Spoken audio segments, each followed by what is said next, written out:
and time, 14th of October. Hopefully we'll talk about what we're going to build. Perfect. And we are.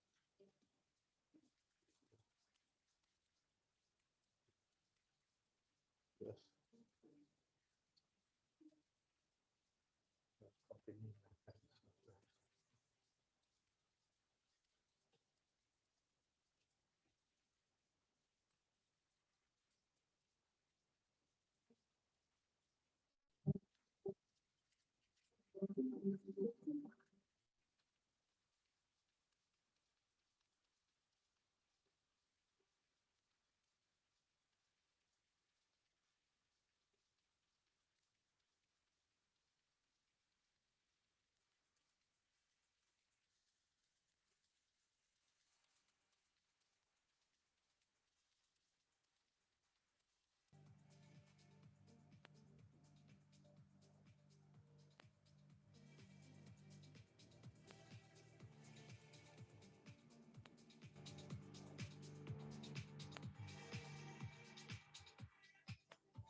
Yeah, it is.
Hello, Peter.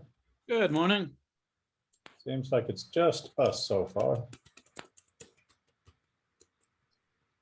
My mom's going to need me for transport at the end of the first hour. Okay. That's fine. That's fine. We should be getting somewhere by then. Did you see the specs for the Quest Pro? Not yet. Quite interesting. I saw all the talk about. I saw all the talk about whether the legs were real or not in the presentation that they had. Yeah, they do more.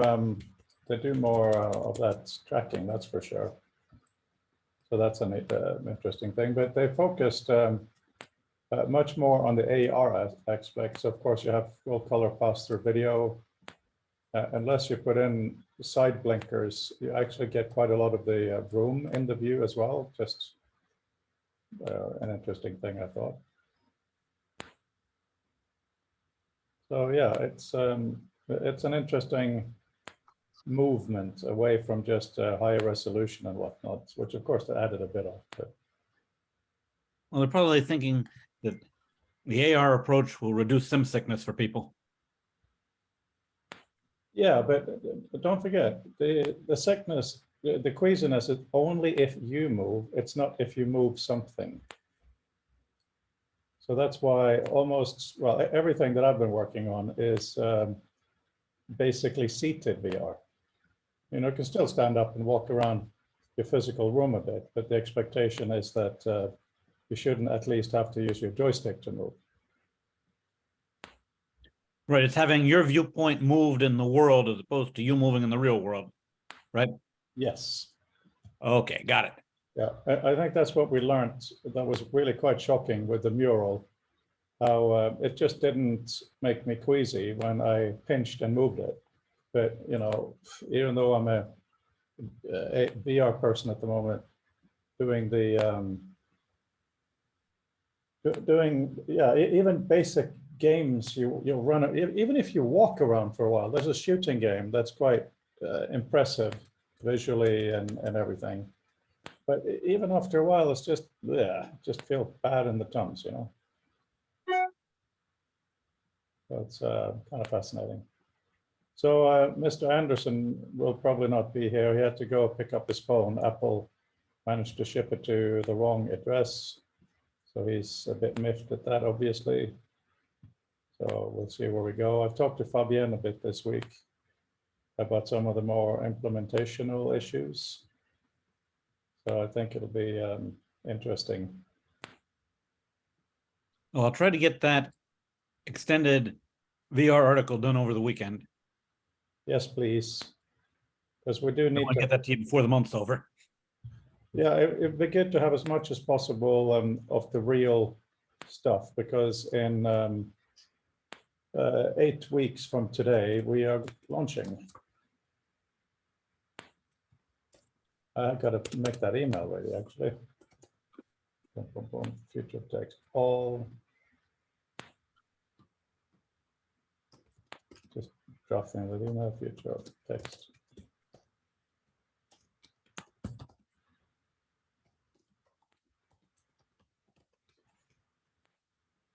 Oh, just remind us.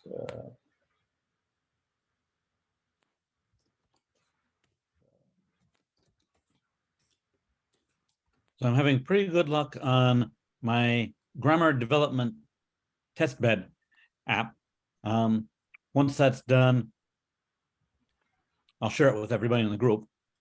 Basically, the way it's going to work is you'll be entering the PEGI grammars in a text field, and you'll have a drop-down menu above the text field allowing you to choose which one of the existing grammars you're editing or new. And if you select new, then it'll also give you an extra field to name a new grammar and to save that out to the system.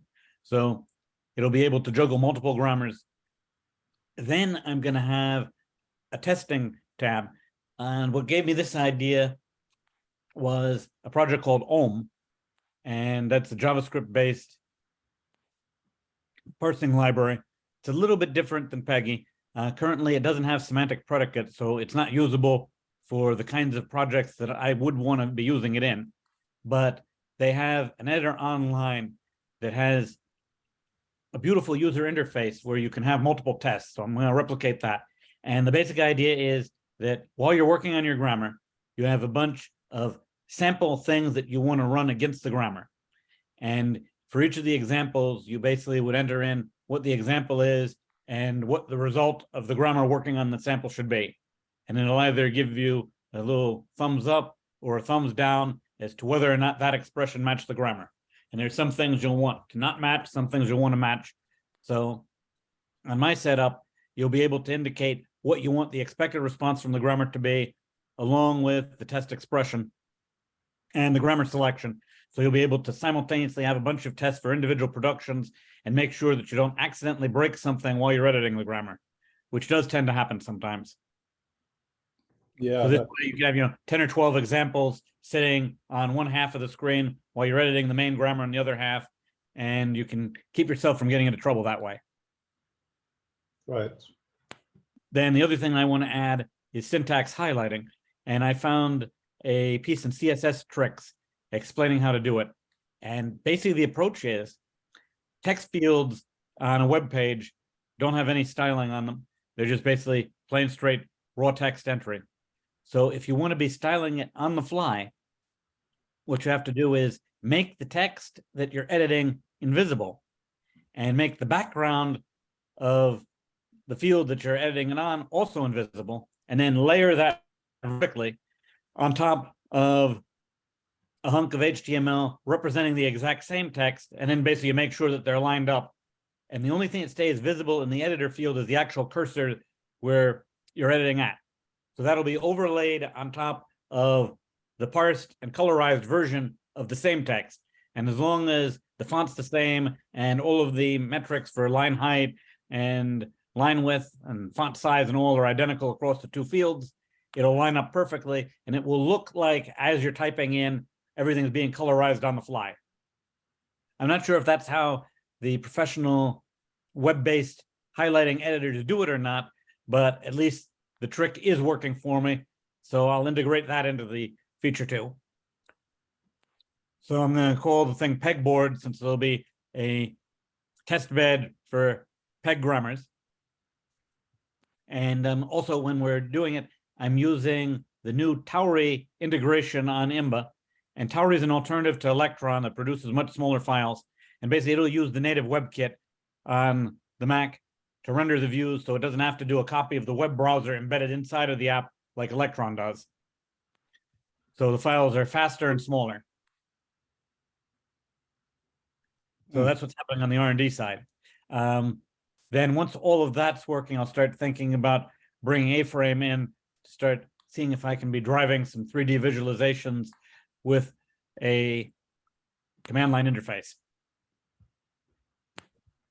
So hopefully by the time we're getting up to our demo day in however many months comes up now, I'll have something ready to show that'll be impressive. Well, don't forget, the launch is in 8 weeks exactly today. So so the launch is going to be in VR. So that's going to be exciting. So if you have something relevant for then, that would be good too, in addition to demo day, which is more explicitly on demos. It sounds good. Yeah, yeah. You should look at the Quest Pro and see if that's something more interesting for you, because I did actually order the book, the kind of, well, multiverse VR book, the really old one that you recommended. I did have it a long time ago, but I don't know what happened to it. So I will be reading that as soon as it arrives, but also the test that I did, that I posted on Twitter, I'll post it here as well, is basic stuff about having, you know, what it feels like in a room to have things in different areas. And it's actually quite surprising and quite different. In this example, there's a 2-page book in front, and then there is a huge thing behind and so on. Point is, it's really hard to pre-guess what is actually pleasant in that environment.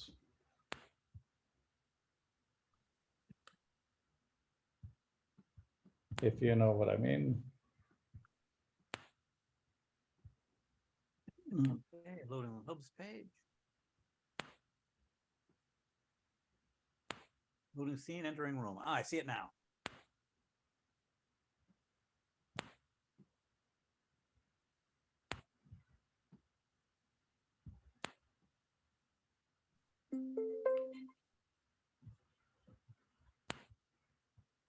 Okay, I'm in the 2D rendering 3D room. Okay, can you mute yourself in Zoom, please? Because it's doing both microphones, which is really... Actually, you know what? I'm going to just close my... You should be fine now. Talk again, please.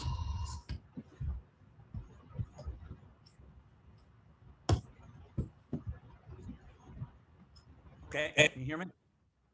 Yeah, I can hear you. It was just, I needed to close my instance of the room. Okay. All right, I'm in the room now taking a look around. Yeah, but my point is that you're not in the room. The 2D is so completely different from how it is when you're actually in the room. So that's why I really look forward to when you can have a full 3D effects, excuse me, when you can have, properly be there in VR. Yeah, I'll probably jump in as soon as Apple has its hardware available. That's not going to be till next year though. And that's also going to They be, were going to have some developer preview or something early. I wonder if it'd be possible to get one of those when they have it. yeah, I mean, I'm a developer, so that shouldn't be impossible, but it is going to be, the problem I have with that perspective is that once Apple has something available, a lot of the things will be set. They will have dictated it for us. So our imagination will be coming too late to the party.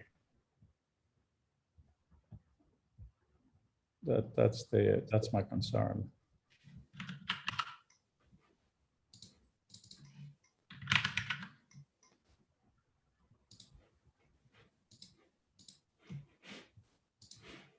Hello, Mr. Fabian. Hello, how are you? Hi, Fabian, I'm love good. those links you sent me.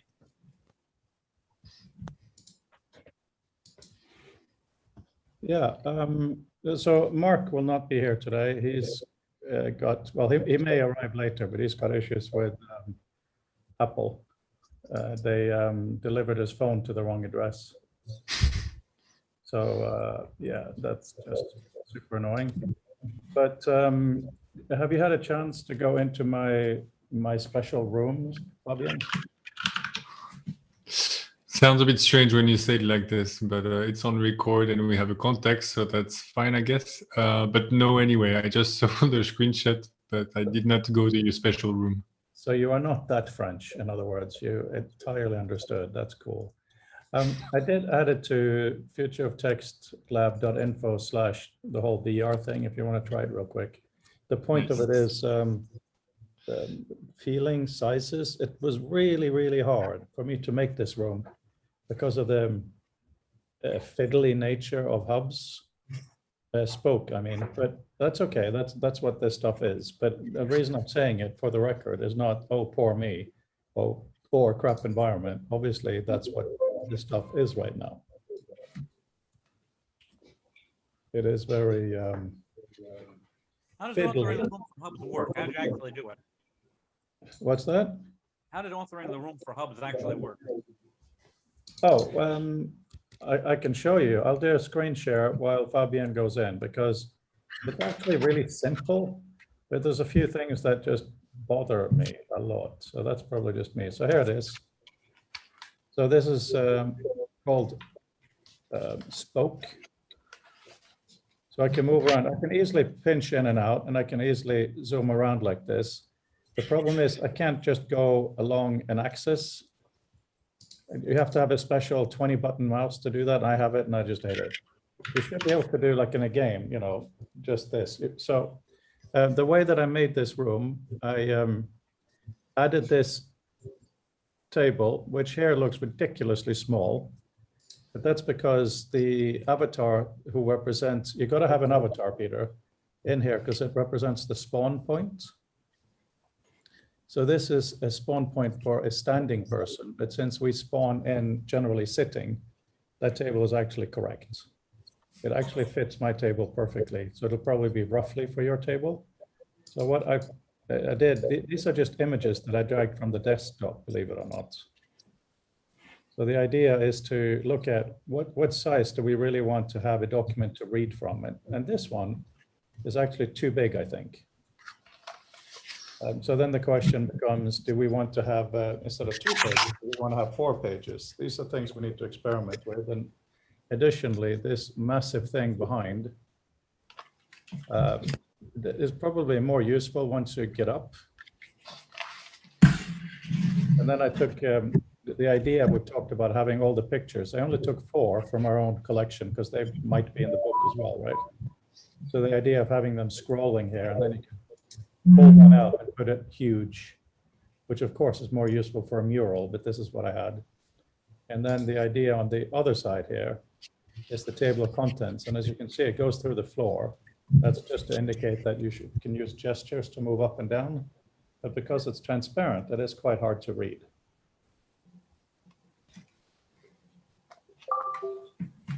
Yeah, text on the side reminds me. The text on the side reminds me of David Small's work. Hang on, I'm getting a lot of feedback. I think it's coming from Peter to Fabienne to me. So actually, Fabienne, until you, I'm just going to check something. I'm going to mute you and ask Peter to talk. Okay. Okay. Can you say it again, Peter? Is that any better? Yeah, yeah. So it So must what have been were the you double saying? mic when Fabian entered the room. What's that? It must be the double mic when Fabian was entering the Mozilla Hub. Yes, exactly.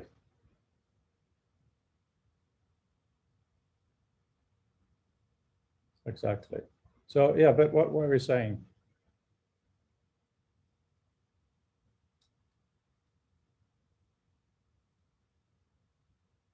The transparent text on the wall reminded me of David Small's work for his MIT dissertation. Which text on the wall? The one behind? The transparent text that was off on the side, Yeah, it's awful, left isn't of it? the desk. It's pretty awful. It's just not readable.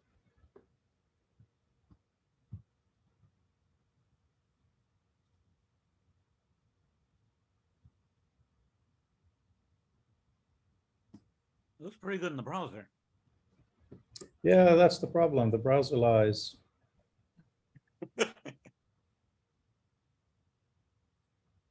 It really does. Just also, can you hear me from the VR scene? Yes, can hear you. Yes.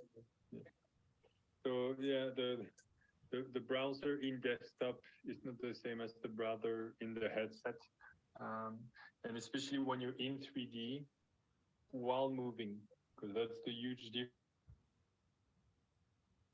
Yeah, this is what I've been trying to sell Peter on. Well, been waiting on how it is a very, very different experience. And I really hope we can all properly VR it. But and the reason I did that, I mean, it's an amateur effort. It's really bad. But the whole point is to actually feel what it is to have this, that, and the other, you know. I mean, it is pretty bad, but it's so infinitely better than anybody else who would have talked about it for months without doing anything. Yeah, yeah, exactly. And you can do stuff, and I'm pretty sure you can do stuff you couldn't even imagine before, and you've done it. So Yeah, no, exactly. The doing stuff is kind of interesting. How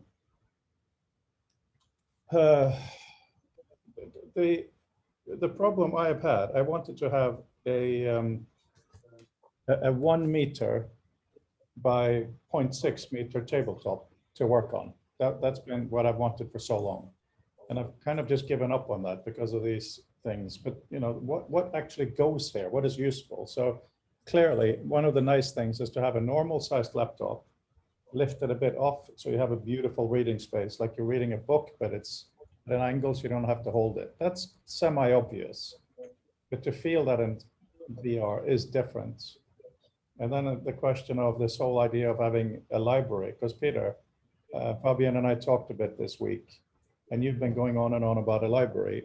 And I think you have something really important there, because having a reading experience of just one document is a bit stupid in a way, because there's no such thing as a document digitally speaking. It's always going to be parts of a bigger whole or not. So then the question is the visualization of the documents in the space. What is useful? One idea I've had was, imagine you're saying the spines, you know, like in a normal bookshelf. But if you do point to them and do a twisting motion with your hand, this happens. So, you know, you see more of the sides, it goes really wide. You know, there are all these fun affordances that we have when we can do these things at scale. Yeah, that would be really nice because the other book could slide off or compress to the sides to make room for it, which you can't do in real life. Exactly.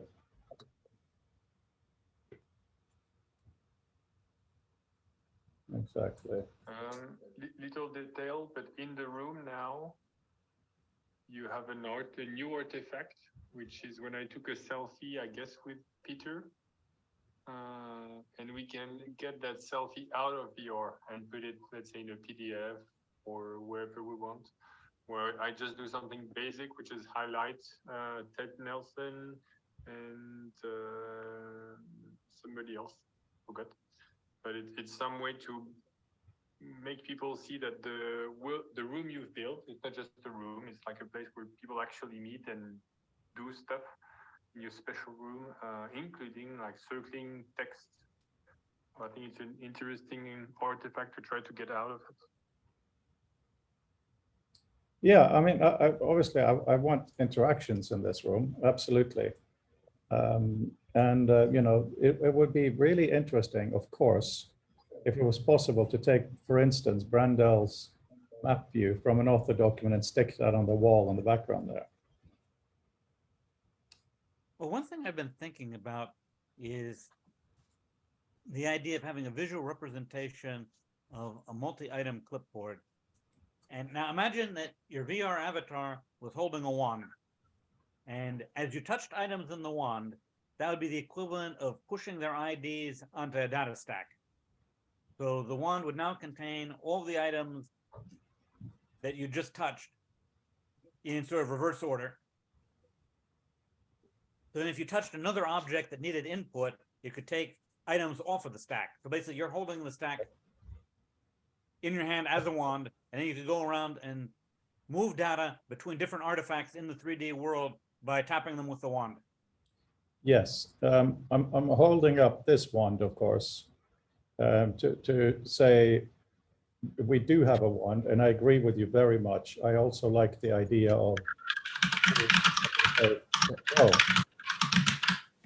yeah, suddenly you're very loud. Mechanical keyboard.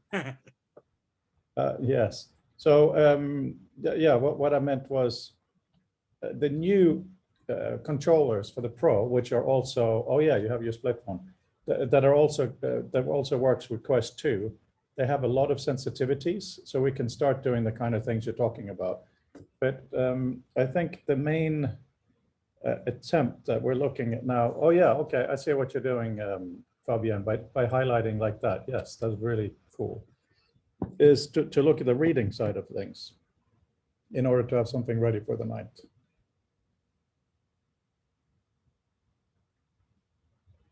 If you know what I mean.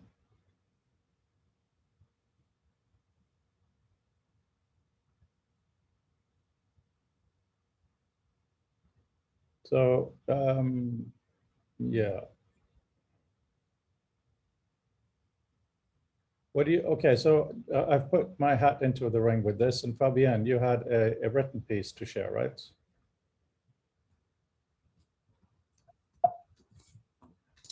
I have a what? You had your little written piece to share, right? No, but I will. Which one is it? Depends which one we're talking about. What we talked about yesterday. Ah, yes.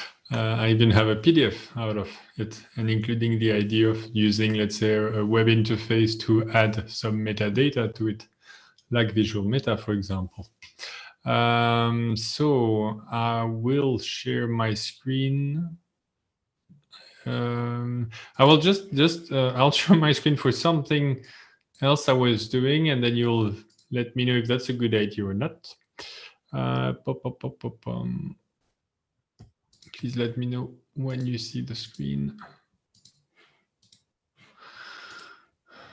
That's not what I want to see. I think I see your Twitter screen.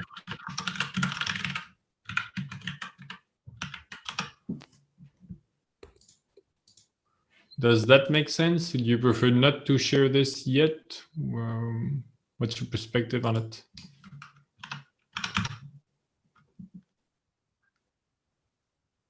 Yeah, go for it. Okay. Look, so how did you get the selfie out? So what? How did you actually get the picture out from VR? Yeah, so I took the picture in VR, and then I could tweet it, but it's honestly pretty painful because you need to log from in the headset. You can tweet it, but you need to retype your login and all. So what you can do is once you have the image in front of you, you can do with the controller. You have options, and one of them is open link. and then it's going to give you open another tab. So kick you out of VR and open a tab with the URL of that image. And then you can just open that image on desktop, save it, and then tweet it or do whatever you want. Please tell them that it's done. I told Sergey, but he may not have understood that's what I meant. Thank you. Sorry. Now for the, wait, because I'm still screen sharing, right? Yes. Then Yep. let me first get the document. Ah, no, but yeah, that's okay. Now issues.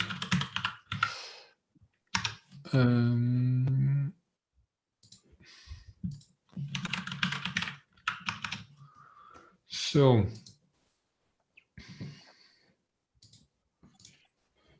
we're talking about this and porting the book to a set of rooms.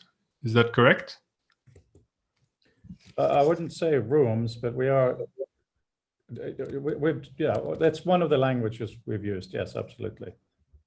Okay, so the to backtrack a bit and to put some context, during the symposium, I shared a presentation on interfaces and why I believe it's pretty important to be able to navigate through interfaces. And one interface to my notes and why I care about VR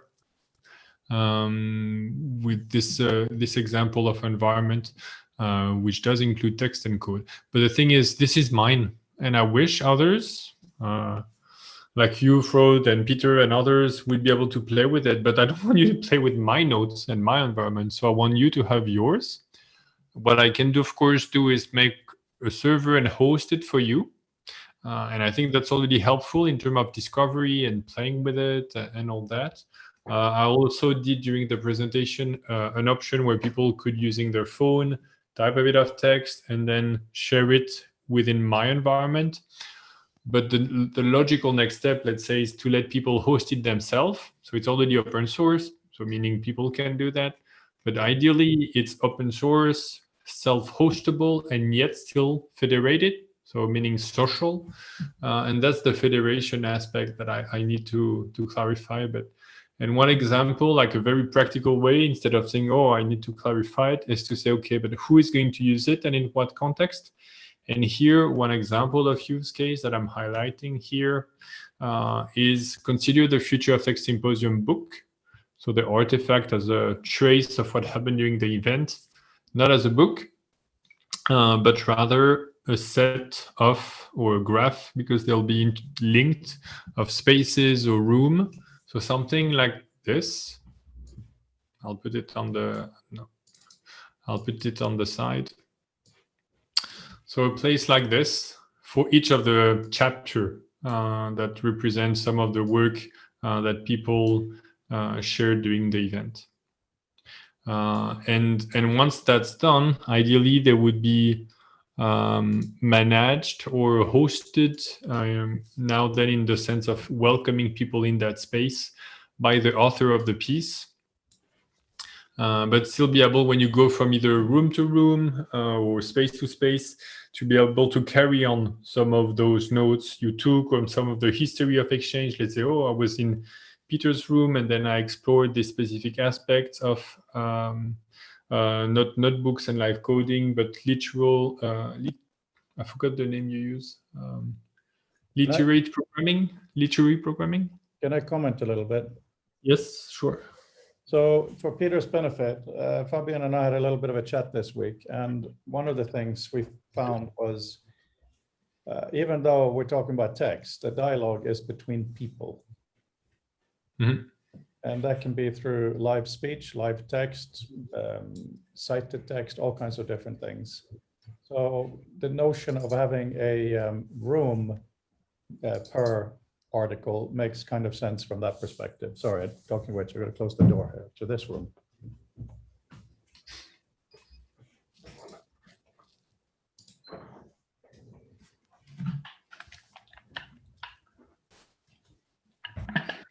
So whatever way we implement it is one issue, but just that notion of of room, I think is very, very useful because,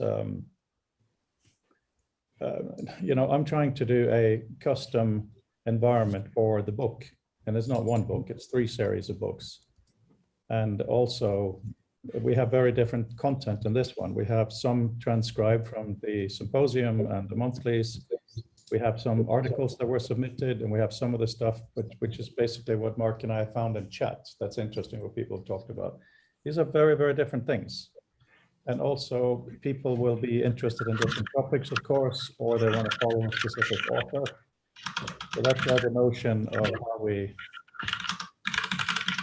kind of frame it is interesting. Oh, I have another imagining. I was thinking back in the old days when I was using MediaMove, and that was the idea that in the Moose system, you were able to basically extend the map by using an @dig command. You could like @dig north, which would have the effect of creating a new room with the direct passage to the north of the room that you were in.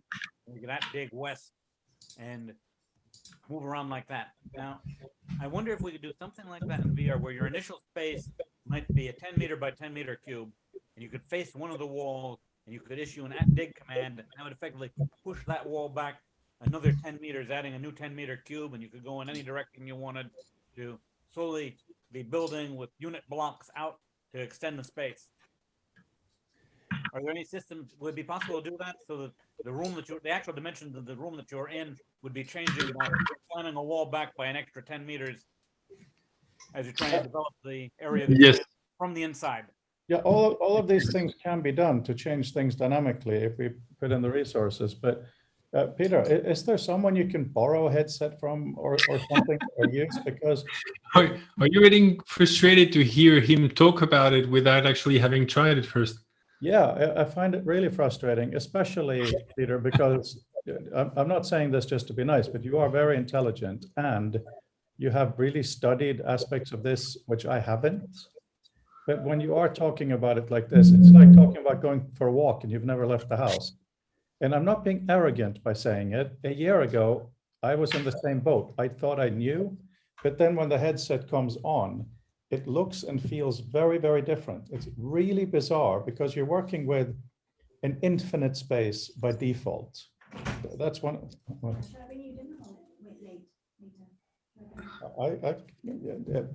Close door, please. Yeah, what I'm trying to say is, so my office here is 4 by 6 meters roughly. Yes, Fabian. So can Peter, I don't know exactly where you live, but one way not to buy a headset, not to care about having a mobile phone where you need to register with Meta and all this, again, assuming that's one of the blocking step, is go to an arcade, like either escape game or arcade, and you pay, I don't know the amount, but let's say $50 for an hour, and then you just try, and then you can leave and go home or wherever.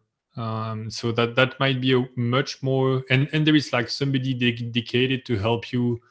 They set it up for you basically, and you try it. Because I understand that there are, I shocked people on, I went to a stress and RQ diving class on Monday evening, and then people say, "Oh, we need to reschedule a class. Let's organize with WhatsApp." And I don't have WhatsApp. And you're like, "What? What do you mean you don't have WhatsApp?" So I think I get the point where some of the necessary steps to get there might not be aligned with your value system or yeah, how you want to live and work. But an arcade is like an easy, safe way to shortcut all these kind of problems. You don't have to care if the headset is charged or whatever. People do that for you. So I think that might be a low risk, relatively easy way to actually try. Yeah, that's worth looking into. Because I do have, major objections to Meta, and I don't want to get trapped in their ecosystem under any circumstances. I 100% understand.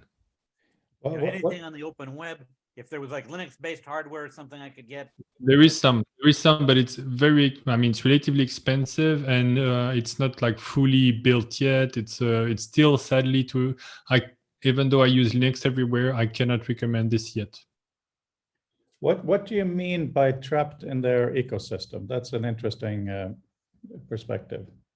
Well, depending on their account, having them see everything that's happening in the environment, basically needing their blessing, presumably for developer powers.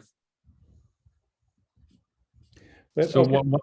one thing I can help there or distinguish is there is Meta, the company, which does sell headsets to consumers, but also to professionals.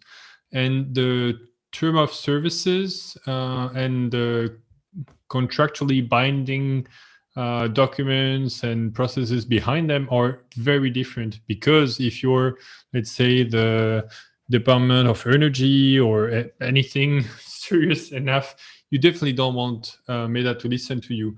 If you're a consumer who pays for a cheap headset, then it's different. So I'm not a lawyer. You're, as far as I understand. If you want to dig in there and even report back, because I would happily listen to this, you don't have to think of, especially with the new headset, the Quest Pro, like by default, I don't think it's even possible to use it as a consumer. But it means the business model is quite different. And also the privacy policy and the contracts behind them, or at least the term of service, are not the same as Instagram or whatever other surveillance capitalism fueled solutions are. But also on this thing, and yes, I know this is all a bit full on for you here, Peter, but you know, your concerns are obviously valid. But when I asked about what you mean by feeling trapped, the way that I look at it currently is quite simply that this is a tool where I go in to learn something so that I'm ahead of the game for when Apple come out with their stuff and other things happen. So I don't, you know, this is just me. I'm different. I don't care if they look at absolutely everything I do, because I'm not going to do anything particularly interesting in there. You know, to me, it's just a prototyping tool. But, you know, but that's just different ways. But anyway, yeah, even in an arcade one, just to get more of that specific feeling would be really good. Yeah, every once in a while at my mall, they'll have like a temporary arcade get set up with some of that tech in it, and it'll be there for a few weeks, and then it'll go away and move off to another mall. So I'll keep an eye open and see when they have it again.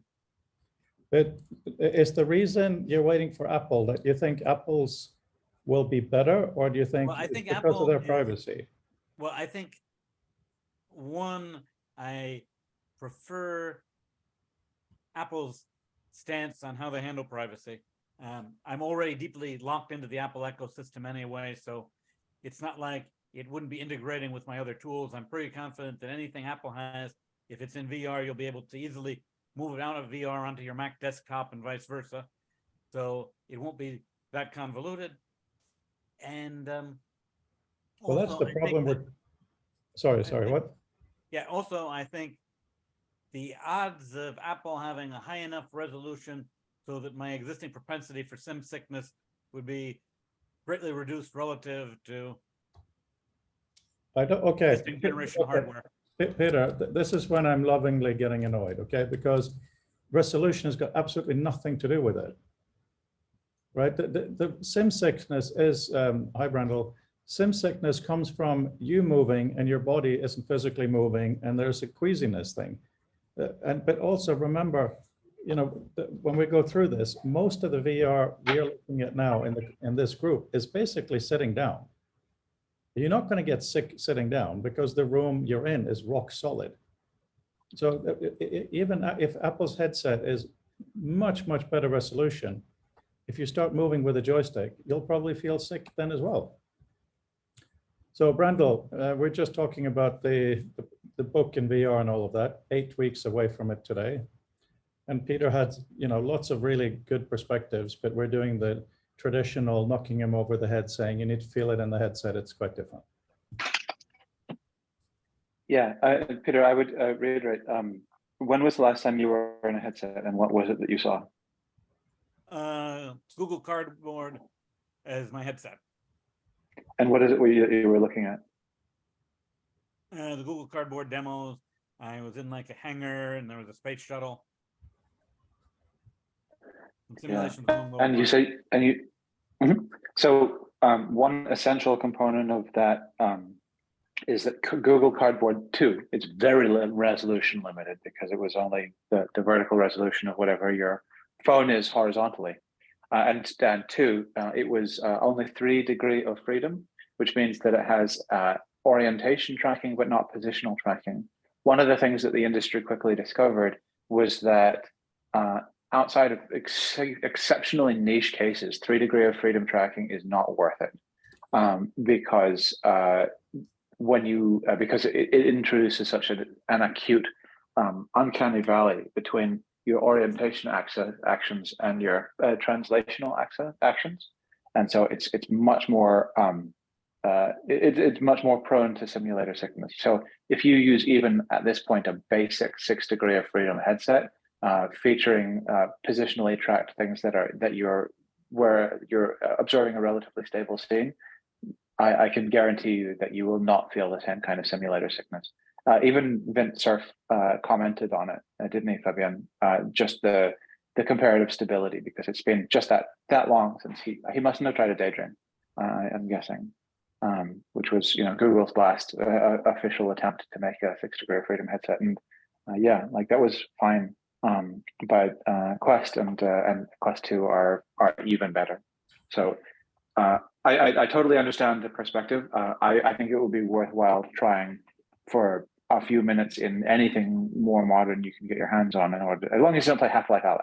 It's going to make you sick, but that's also because it's just scary. So Peter, I just ordered the Pro because I'm stupid. That's what my wife says. But I'm keeping the other one. I've decided not to sell it because I think it's worth having 2 in the house. For lots of people over do the same experience. But what I think might not be a bad idea is to send it to you so you have it for a couple of weeks. How about that? Because then you can get that perspective. Sorry. I really don't want to deal with the onboarding for it. But what is the onboarding? It's a Quest. What do you expect? What do you expect Zuckerberg to get out of watching you move around a couple of pieces of paper? Sorry for sounding a bit flippant, but I mean it just to better understand. Sorry, I have to eat dinner. There's annoying things happening later. No, I won't, just as a moral position, I won't deal with getting into Meta's metaverse. I want to be on the open web exclusively. Well, it doesn't prevent you from using the web. And I'm sure, I suspect, I'll not say I'm sure, I suspect that Frodo would be willing to leave it logged into his credentials such that, even if you were leaking information, all you would be doing was sort of confusing the data streams between what it is that your 6 degree of freedom information is and Frodo's. And so if anything, the only result would be that Frodo's search results would get a little bit weird, as advertising stuff would get a little bit muddled for a couple of weeks. No, I'll hold out until I have a headset I want to get for myself. I don't think that. So Peter, and this is psychoanalyzing. I think that you just don't want to do it, and this is a reason, and that's okay. But I don't think it's a principled stance. I think that it's something where you don't want to do it, and you found this as a rationale, because that rationale has actually changed over the time that we've discussed things. And I think that it's worth your considering whether anything will make you do it versus having some rationale that is satisfying about why you aren't doing it. Because that's okay, but if you are interested in this, then you need to do something about it. Well, for the time being, I want to stay on the sidelines. Mm-hmm. Yeah, I understand.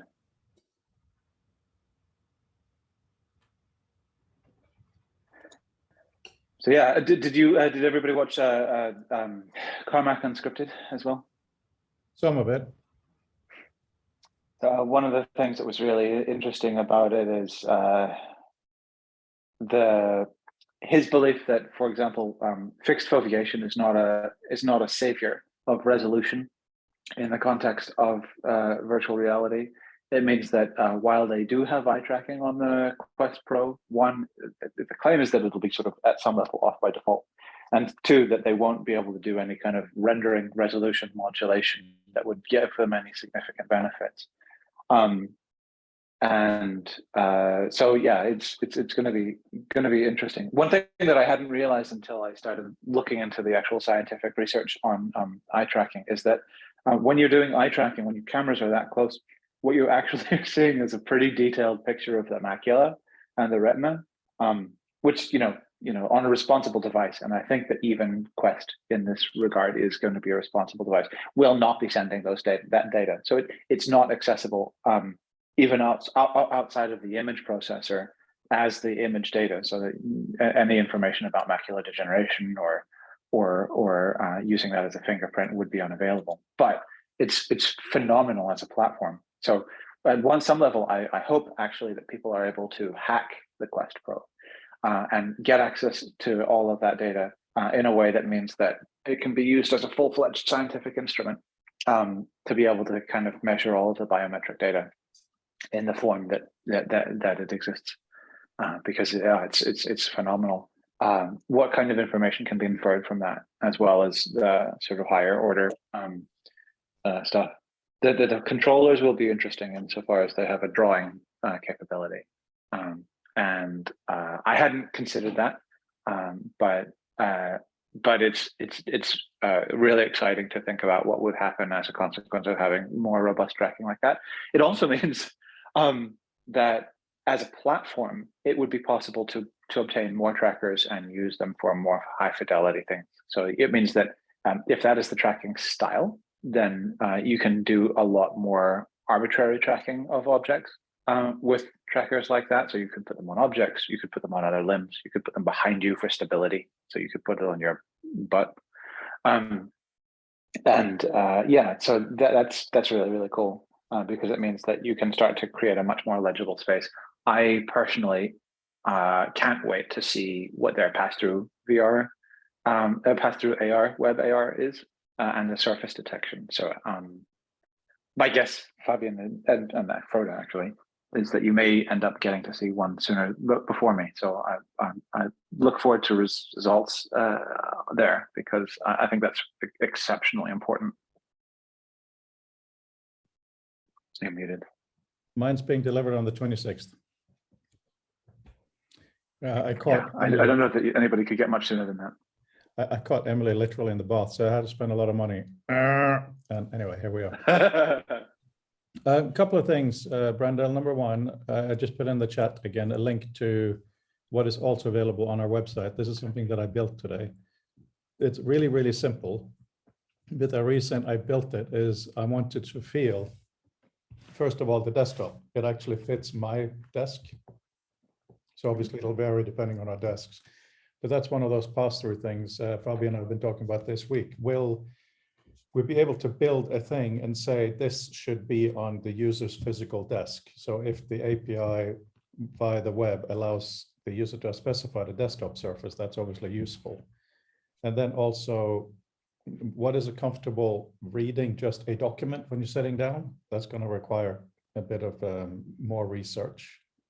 And then what is behind there would be wonderful if we could literally plug in what you've already done with the author map, but it's indicating, what is too big. Because as I was saying, Peter, earlier, when this discussion went into, oh, you got to try it, was a lot of it was normally you design based on starting small and growing out, but in VR, you start with an infinite space. And that is kind of strange and frustrating. You have to kind of close it in, and it creates different feelings. Yeah, well, and not only that, the fact that the last 10, 12 years has been this pivot to mobile computing has also meant that it's we've come into it with the exact wrong priorities in terms of being able to crush down information into this just absolutely itty-bitty space. And so all of our impulses and reflexes, right, yeah, watch as well. They're amazing, but they're diametrically oppositional in terms of what it is that they need to be valuing and what it is they have the ability to be a little bit more profligate with. I view and it. so I just view it a little bit Right. differently. They both give freedoms, but in different directions. Oh no, so no doubt. I'm not. It's not a critique. So I don't like phones very much for most cases, but it's not a critique of phones per se. But just a fact that if you don't recognize the conflict in values between phones and VR, then you end up trying to make use of your reflexes that have been in large part tuned by this for that, and they are not the same. Is this- And it's Yeah. it's one of Sorry. those situations where people disagree more than they think, and when you have that in an organization, as you know, then that can be pretty problematic. I see. So I want to interject first, and then you'll interject after. No, it's not the phone, and it's also not the watch per se. It's the maybe operating system and application done by specific companies. But for example, I have this Linux watch. It really doesn't do much, and thus it really doesn't disturb me much. And I've made, not for this one, but for another one thing where I could type notes in the either at night or in the shower. It was horrible, like a shitty little keyboard, but it was input only. Basically, it was not like disturbing me because the only thing I could do is give it stuff and eventually put it on my wiki and whatever. But it's really okay, most like 99.99% of phone and watches and whatnot are like that. But it's not intrinsic, let's say, to the medium. It's somehow how maybe through a set of circumstances, both either business model driven or our own lack of ability to handle them, or somehow that society we see connection to each other or notification and the immediacy of the present as like a necessity, but it's really not the device themselves. Well, I think McLuhan would disagree with that, but he's not here. There are some intrinsic things. I mean, you can be tied down. I mean, this watch does basically everything. It's incredibly insane, but I have chosen to have it do almost nothing for the reason of interruption that you talked about. So it's there when I need it. But before I forget, kind of important, Brandel, I sent you an email. I need to get some things done with Author. Should I go Toptal, or do you know somebody who might agree with what we're trying to do and against money and credit actually help me get something done in the next month? I am afraid I don't know people who can help you because no one at Apple is allowed to work. And the Bay Area is the wrong place to look for economy. Yes. Yes. So, I mean, I know New Zealanders. I actually don't know much about Mac programming because I've never done it before, and so I've never been around people who do it. So I'm afraid in that instance, your guess is probably better than mine. Okay, no, that's absolutely fine. I just wondered if you happened to have come across something. But back to the 9th of December, we're going to have a launch. It's going to be in VR primarily, also Zoom, obviously, at least for audio. So Fabian and I have had a few shouting matches this week because of background noise, not because of disagreements, with random discussions. Fabian is focusing more on the social aspect, the communication between people that the document affords. I've been focusing more on the documents because it's more of a tangible thing and it's easier, to be honest. But I'm wondering, because we need to start work now. The reason I did this thing today that I'd like you to see is for me to learn the feeling, but it's also for us as a community to learn the feeling. I could imagine if we put real money and talent and time, we'd still need a month to tweak it. Not bugs, but just feelability. So Fabian and Brandel, since you are the implementers here, we will have others, but since you are, what do you want us to do now? What do you want us to focus on?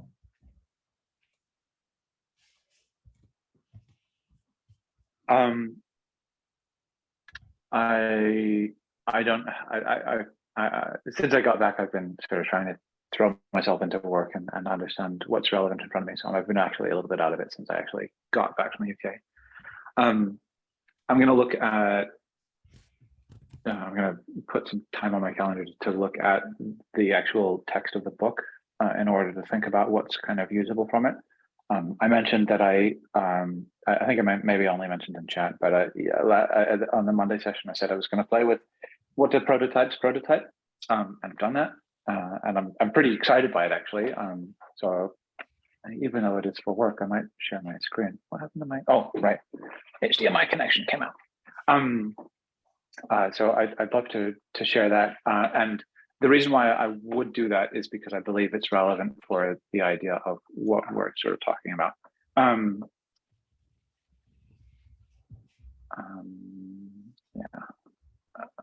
Localhost. What do? Okay, so here's that. I'll just here. So one of the things that I've been sort of trying to pursue, let's make sure this is going to be a reasonable thing.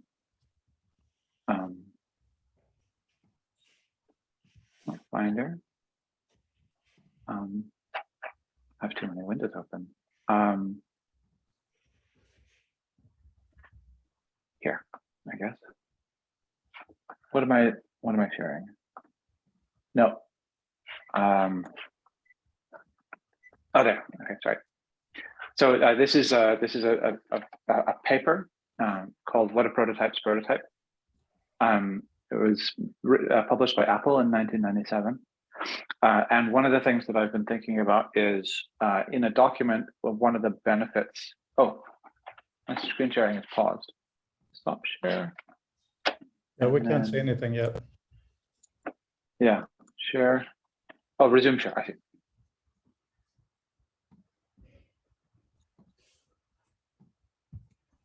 Something's happening. My screen sharing. Yeah. Share screen. What? Do that. For some reason, I can't press that. My resume share button is not doing things.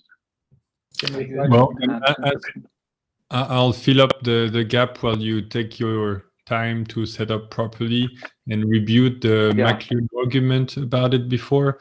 I'm not saying that a watch can do anything or a phone can do anything, but I'm saying most of the negative use we have through those devices are not intrinsic to the device.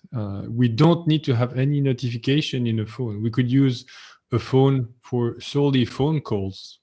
This is what we did so far. We could use a phone for solely video calls, and we can also decide that we only have video calls between this and that hour of the day.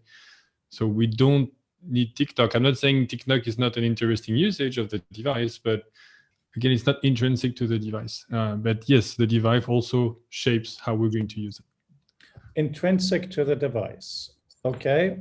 Marshall McLuhan just entered the building.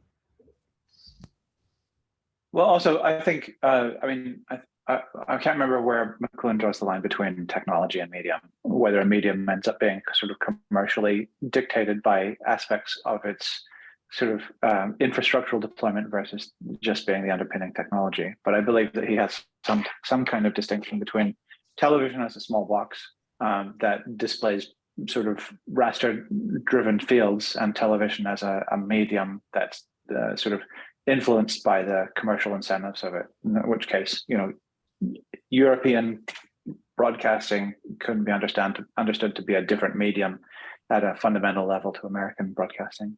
I actually haven't read Understanding Media well enough to be able to recognize where he draws that line though. But yeah, so to that end, I wonder if perhaps everybody's right, and that McLuhan would say that the medium dictates it, but that McLuhan would see enough difference between an open source smartwatch and Apple's one to be able to identify them as having different sort of consequences. So what I wanted to talk about was this paper, but mostly my presentation of this paper. So this is a really great paper. It's really awesome, worth reading. But as I was going through it, one, I was trying to think what would be a useful thing to do about it, but also what am I lacking from it? So the original paper is obviously it's a PDF. It's actually 2 columns. Two columns is garbage for reading on computers. They're not great for reading in paper books, but they're even worse on computers because you need to do the back scanning, scrolling. I have a computer monitor that I'm able to tilt sideways, which is has some use, and it's interesting because it gets me a little closer. But it's still, the pictures under glass that Victor and Matushik complain about. But yeah, so the main thing that I use here is, for people who don't do web development, they won't necessarily mean much, is I'm just making really a prodigious use of position sticky, which is a process by, if you see I scroll, at first, what do prototypes prototype is moving, and then it sticks to the top of the page, and it's actually going to be there for the rest of the document, just to help remind us where we are. But then as we scroll, you see that the introduction also sticks there. So you can tell that where I am is this introduction. And as you sort of flow through, I've also, rather than having these separated by page, I have them separate the page separators functionally present for the benefit of separating sections. So, some of these sections actually start midway down a column in the original, and that's garbage, but this has some help. So yeah, so this is the document. So the problem with prototypes, but now I actually have 3 levels of stock title. The problem with prototypes, and then what is a prototype? And then current terminology, a model of what prototypes prototype, the model, and then so now I have 4 levels: the title, the H2, the model, and the goal of the model. I'm actually going to only introduce this triangle at this point in the document once I've got it finished, because the model is this sort of Triforce symbol representing the sort of the different priorities of things. But the meat and potatoes of it is that these poles represent role, look and feel, and implementation. And as you see, as I scrolled, these markers came up so that you can see all of the prototypes on this kind of landscape, referencing where they sort of come to. And as we come in, also the images stick in the sections that are relevant for them, so that you have the ability to see all 3 of these things. And so I have all of them up together in order to make sure that people can sort of compare and contrast those things as they're looking. But then the further examples, so there are 15 examples in here. So once these go off the page, they actually dim as well, because they're while you've discovered them, they're no longer relevant. But if you want, you can click on them to come back to them. You scroll past, and yeah, so we see a portable notebook computer, and the copy and this type here sticks, so that it's not a very long passage, but it means that you have this ready to hand to be able to kind of refer to it. And operating system user interface remains as well, and you have the ability to do that. Here I'm torn between showing being able to launch you right into the video of the Knowledge Navigator versus doing that. But yeah, you can see for each of these, the Knowledge Navigator, you can see at any point, basically a screenshot of this is always going to be, is always going to have all of the information about where you are and what things are. But yeah, so it just continues like that. Just a quick thing. Just wanted to say, further examples, look and feel prototypes. You know that has a name, right? The way you What's that? It's called Sticky Path. Sticky Path? Sticky Path. Bruce Horn actually has a patent on that. He developed Sticky it. Path. Oh, that's yeah. So he developed interesting. it for his Finder replacement. So that was originally in the Finder. You would always see whatever folder you're in would be stuck at the top of the screen. I used it in some of my work, and he got really annoyed because we're quite close friends, and he thought I'd stolen it. And I had to tell him where I came up with my version of it. Oh, clearly you also came up with it independently. For me, it was military radars. If something is out of game, it sticks to the top of, out of the view, it sticks to the top of the screen. Yes, yeah. Yeah, video games do it too. Yeah, so I just cool. thought so yeah, cool to see it implemented in a document like this. Yeah, absolutely beautiful. It makes a ton of sense. And so, yeah, the last thing is you can see that all of these bubbles kind of popping around on the triangle, so that you can identify which ones are where, and as well, once you've been introduced to them, then you can refer back to any of these examples again. Can you help I understand think the that it would be triangles again? worthwhile. Can you talk more about the Sorry? triangles? I think I might not have been spending enough attention. I'm sorry. Oh, that's okay. So actually, I can show you. I think oh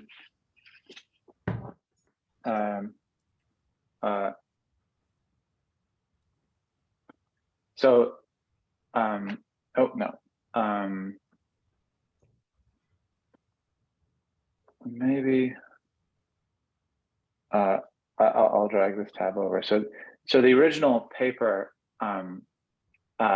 is based around this model of implementation, role, look, and feel.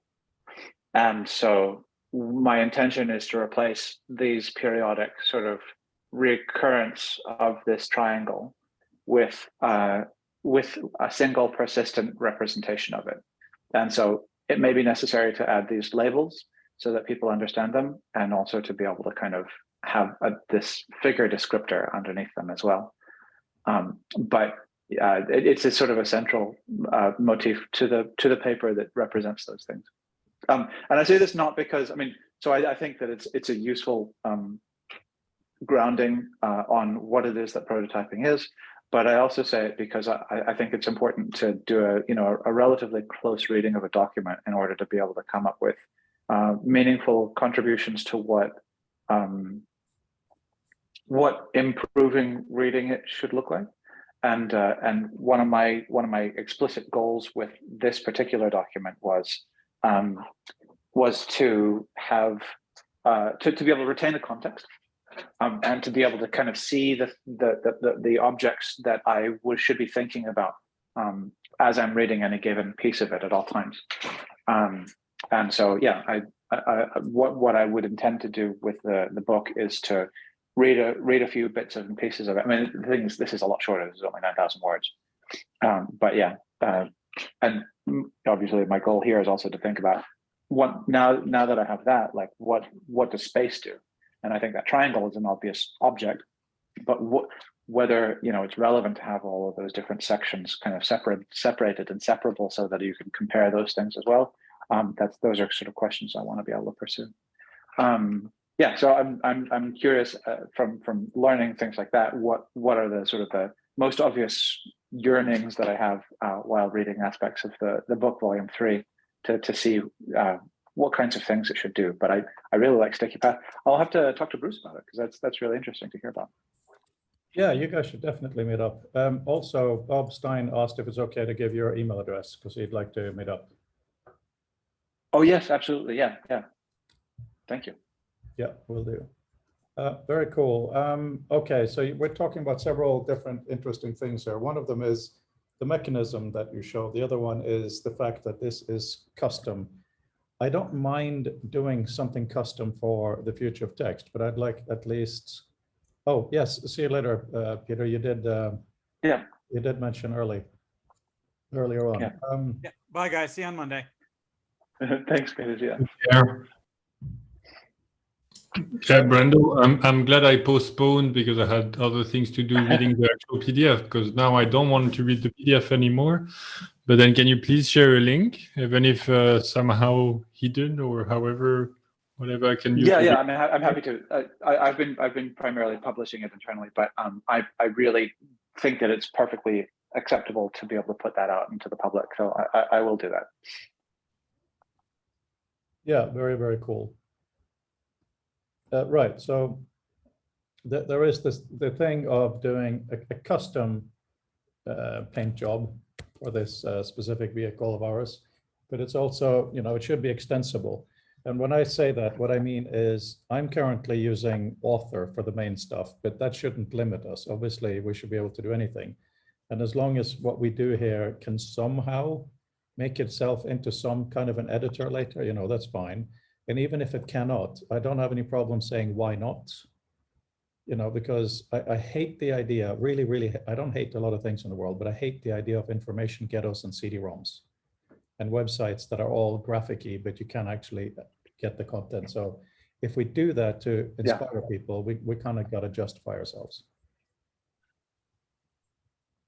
That's all. Yeah, that's fair. I mean, my goal here was to really focus without worrying too much about sort of any wider implications on what my reading experience of this particular document wanted, and to then potentially extrapolate out past that into the broader implications after seeing it, and what are the external relevancies. So one thing that I think I will do is also make a sticky path bookmarklet for Wikipedia,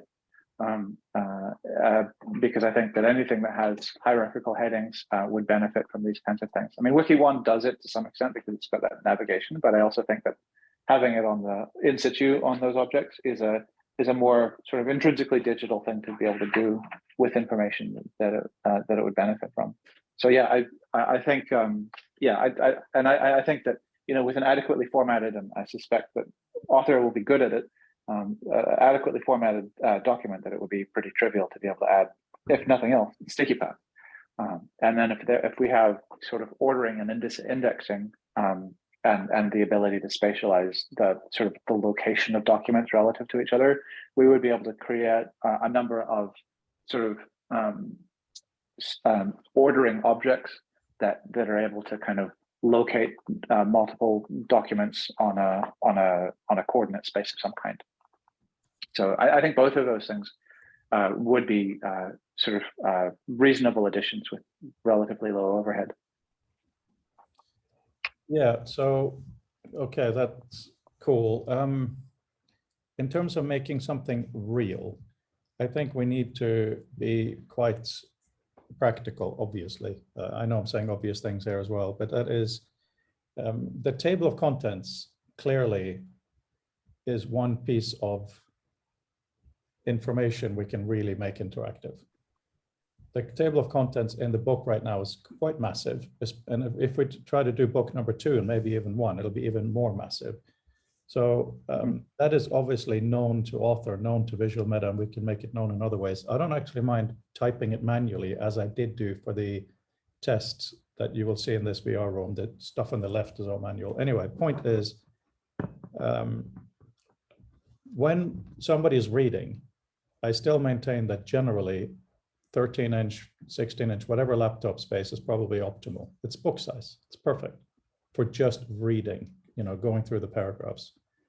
Of course, it can be further optimized, but if we look at what VR really gives us, it is, of course, the big space. What is the big space? As you guys have both taught me, it is big information.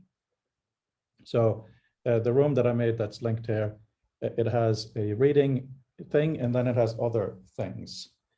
So if we do, for instance, the table of contents and concepts, if we could work on ways to not just have one map at the back and you pinch it, one thing that would be really, really amazing, and this is something Fabian and I talked about a little bit this week. Imagine you choose to have a view that is table of content organized by names.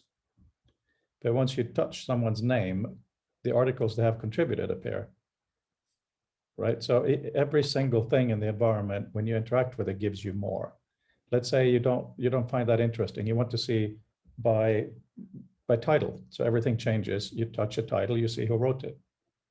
So again and again, whatever you keep doing gives you more information. And then, of course, hopefully, we will have concepts as you're working.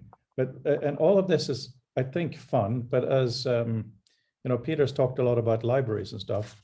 And again, Fabian and I were lucky enough to talk a little bit this week. And it strikes me that a reading environment, maybe that's all we can do, of course, but we have to think about it in terms of the user's personal knowledge space. Because to go in to read a document and not be able to do anything with it is horrendous for people like us. At least we have to say that in the future, not only can you annotate, but you take this document into your knowledge space and all these things, that it all works together. The one, yes, I agree. One caveat that I wanted to apply to the very beginning of what you were saying is that 13 to 16-inch thing. That's not. That's more to do with it's good to think about it in terms of the angle of view that you have rather than the physical size, because a 13-inch laptop, you do not read past arm's length. So my laptop is further away than my arm right now. I can't touch my keyboard, and so that would be too small. And so depending on sort of physical characteristics of your display system, it might actually mean that objects are too small to be able to kind of interact with, because you read a book well inside arm's length by definition. You know, you're actually clicking through the pages, and so it's worth thinking about that angular range rather than the physical dimensions. And so that means if it must be further away, it also must be bigger. But ergonomically, it's worth thinking about that in terms of your framing spaces. Yes, but yeah, I agree. I think being able to sort of create separable objects that are distinguishable for their informational content is really interesting and valuable. Yeah, I think we agree. The only wrinkle I think is worth highlighting is that I don't think I'd ever want to read a book that was 20 feet tall, even if it's further away, so it's the same size.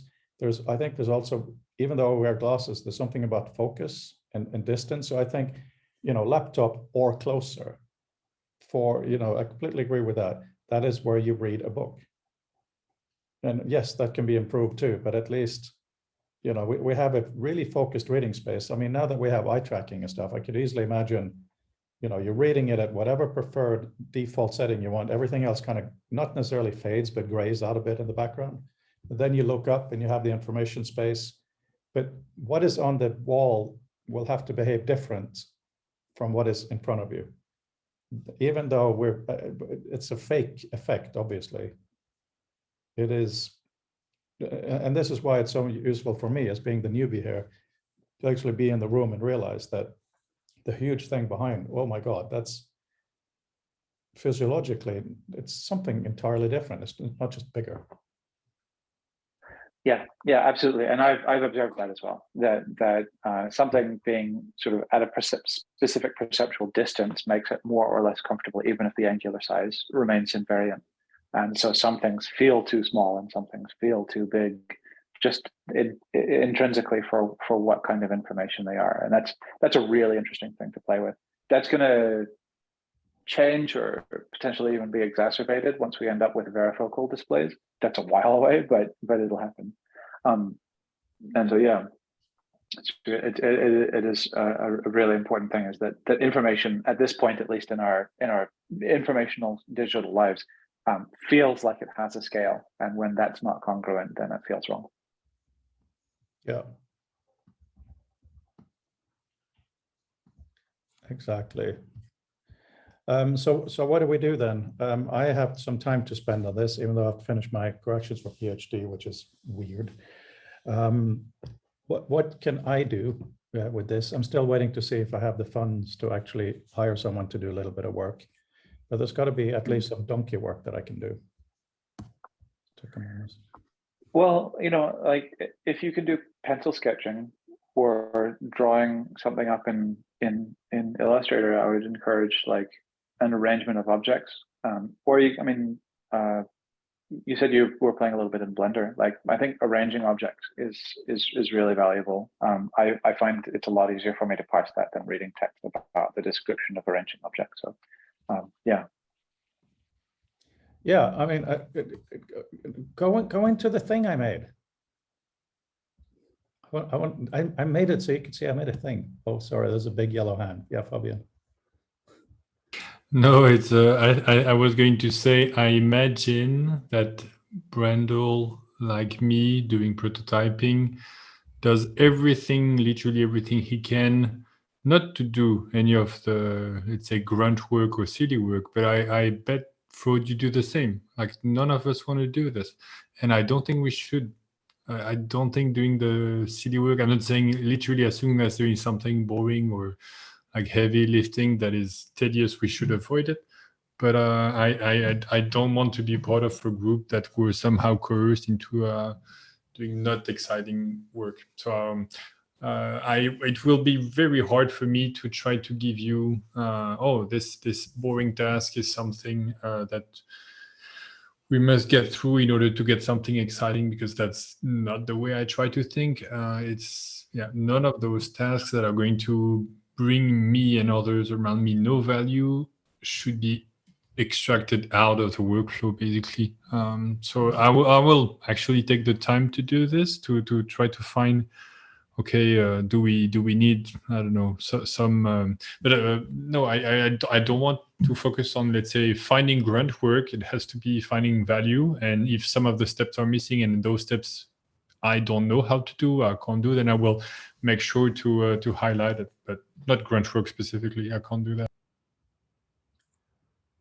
Yeah, okay, that's a fair enough point, absolutely. But my question is, there are a couple of things. If we're going to do this for real, of course it's prototype, but still for real, we need to get the data in there somehow. I would obviously like it if it is via Visual Meta, because then it's extensible. Then anybody can take a download from ACM Hypertext, for instance, and the basics will work.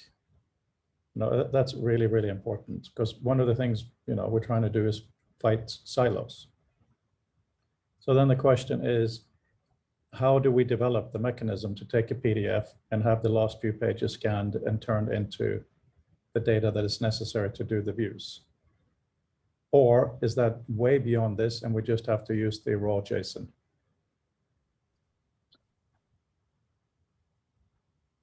I suspect that it's possible to use PDF.js to parse a PDF, and then you'd be able to kind of seek through to find the final pages to understand the visual meta stuff. If you're are you talking about building the map based on a PDF? Because I don't think that the visual meta information that you have there is adequate for being able to build that, unless you put the positions and stuff like that into it. You're right, it is not in there at all. What is in there is the glossary, references, and endnotes, as well as headings and who authored the headings and what level. So we have a table of contents, right? The map could be in there, but it isn't. And again, I don't mind cheating as long as we make it clear why we're cheating. So we could take the JSON of the map and just paste it in the visual meta to say the next bit is that. Yeah. I mean, yeah. It's just what's many things are possible, but what's useful. And so, yeah, if there are other things that can be kind of consumed, then I think from a technical perspective, you know, using it would be probably possible to build a hubs component that that allows you to drop a PDF on a doc onto a page, and then whatever sort of parsing is necessary to be able to pull out certain artifacts and components of it. The question is, like, what is it that we want to see in there as a consequence of that? So you can probably create, you know, a paginated system where you have a range of things, or. So just briefly, you can see here how noisy it is. This is the table of contents by name, title, video link for some of them, and the first sentence. It's actually quite good, but when you see it like this, you got to have many rows, right? And then there is this one here, which is table of contents, where level 1 is on the left, and then the levels go further in, right? I think that it would be really, oh, that's my mother doing a blur book. I think it would be really useful if we could even start with just the headings. So if we can have a really nice interaction for, I mean, okay, so ideally, and I've been thinking a lot more about this than I've been writing down, which is embarrassing, but so imagine that one of the things you can get if you have good metadata is knowing who is who, which in itself is really important. So let's say I have a list of the people that I need to listen to, such as you guys. So I should be able to toggle a view of the people with a view of what you have written. I should also be able to see if you've written something new, because we, you know, there's ORCID IDs, there's all kinds of IDs for people. So I just feel the whole flipping again and again to see what's going on is really important. But in order to experiment with that, I think we really need to get the data in. I think that's going to be a challenge. Well, so yeah, I think yeah, like mocking things up in Photoshop about what kinds of things can mean things. Like if you wanted to have person entities as being represented with a particular shape or color, such that you could distinguish and separate those out and see that there are other sort of attributes about them, so that when you have, you know, in your TOC, like Annie Murphy Paul, that there's a way of understanding her as a person creating things as well as a piece of text on the page. So yeah, and those are possible to play with. You said ORCID ID. Is that an academic publishing sort of? Yes. Makes sense.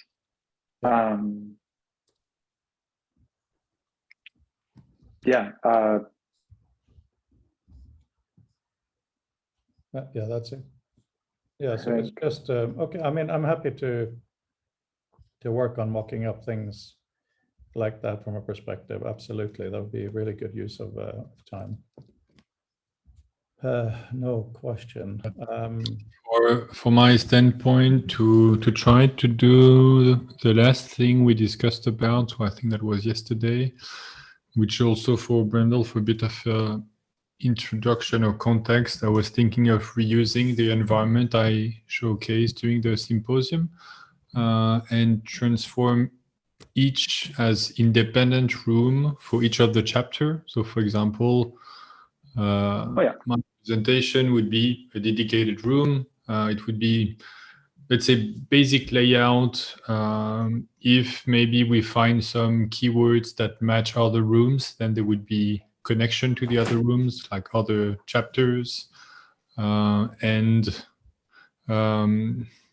second, please.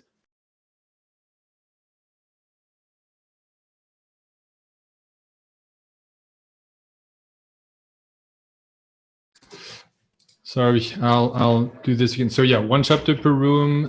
There would be the kind of text you can manipulate, and the goal is not actually to read, because I think for this actually, especially, so the thing you were showing before, and I have my Remarkable in front of me. I will still prefer to read in that style or for the actual reading, but then still the content that would be there would be the text and or images and or video. So again, whatever we have available from whatever source, being JSON or PDF or whatever, displayed in each room, and it more for like a potential for a workshop, either with the author of the actual document if they're there, or whoever is in that room at that point, alone or together, but then more of an activity or a place to reconsider more actively or organizing the content of that document. So that's a little bit the goal, and that stemmed from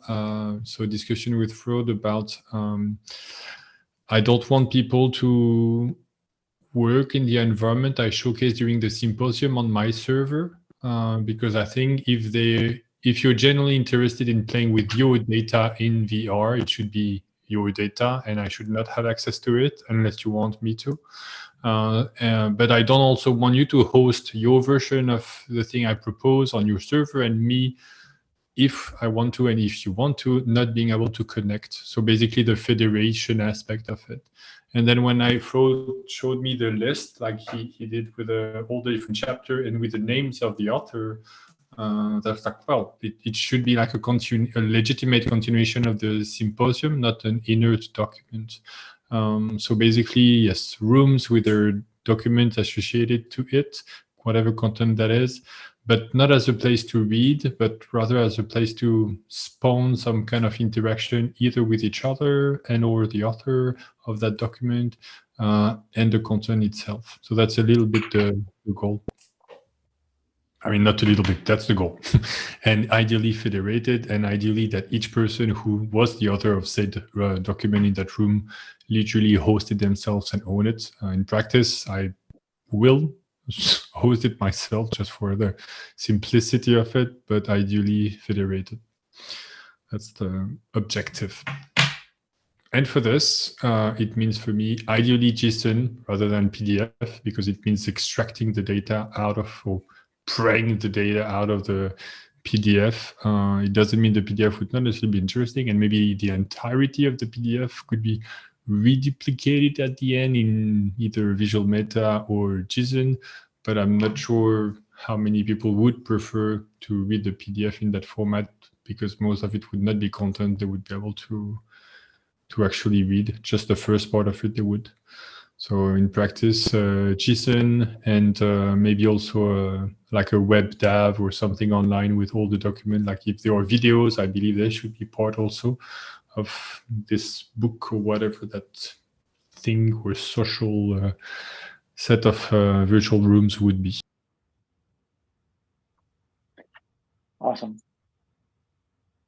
Yeah, I think that it's a huge challenge, isn't it? The infrastructural implications of people being able to kind of host and own their own data. I think it's essential, and that's one of the things that I've actually been thinking about a lot. Is that Apple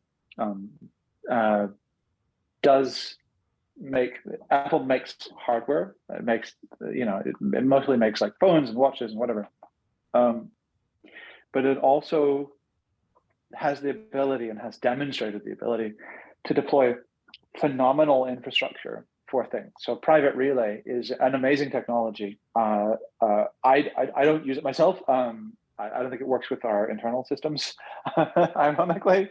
But I don't think that's a philosophical problem, but more sort of logistical one.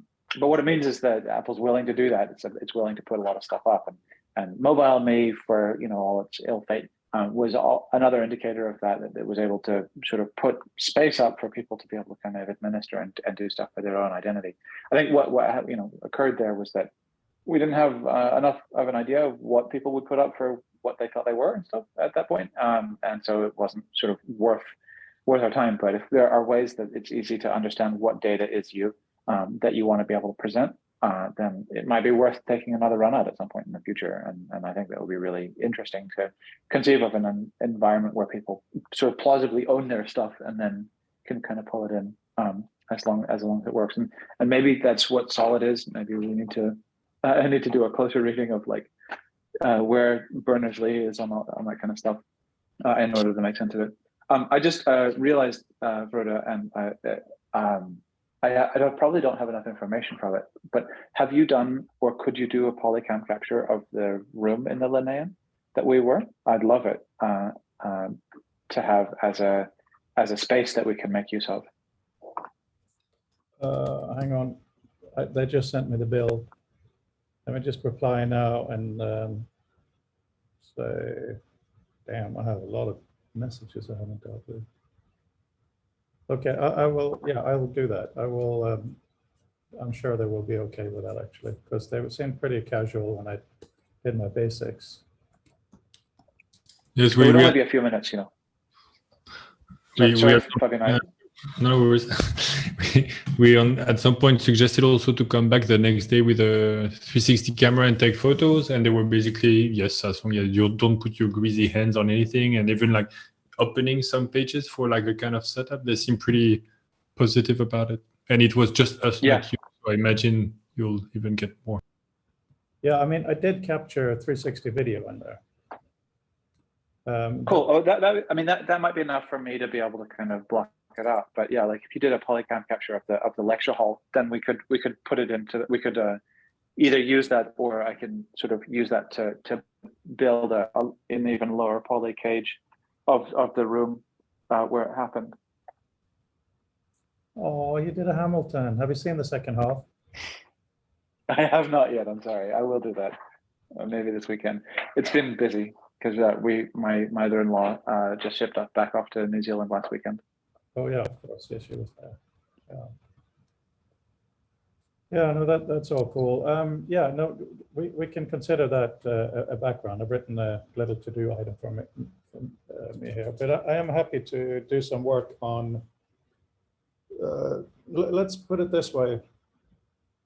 For the sake of simplicity now, I can work on the table of content kind of desktop environments, as in how to choose what to read. And Fabienne focuses more on the, okay, you're in a document, reading it is easy. but he's providing the thought and the infrastructure for the interactions around the document. Does that sound like what you want to do, Fabian?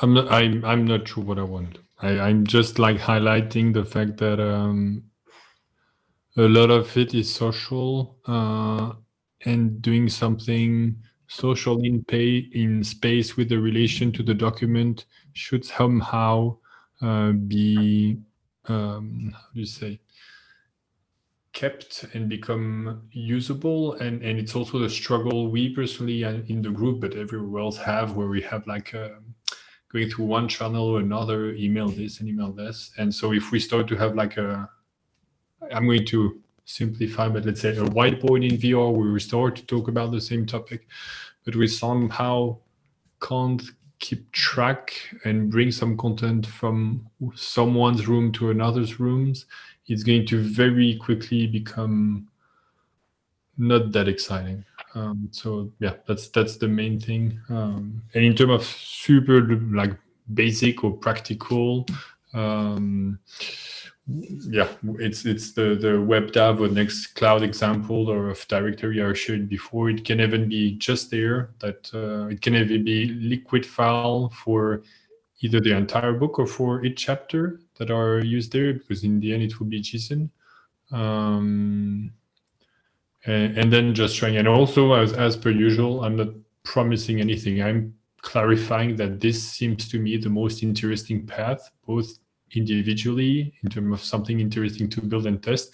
And I do hope, but again, very naive about it, that's what the prototyping is for, to clarify that also for as a group, if there was such a space, even if it's just to criticize it, I think that could be valuable. So that's the plan. Right. So on that topic, when you wrote a piece based on what we talked about earlier in this week, I have this kind of thing where what we're doing now is useful. This is social. Absolutely, no question. But we are the future of text group thing, which shouldn't stare everything, obviously. But it is so much easier if Fabian writes a statement. I can read that statement and then I can make my response in a written form.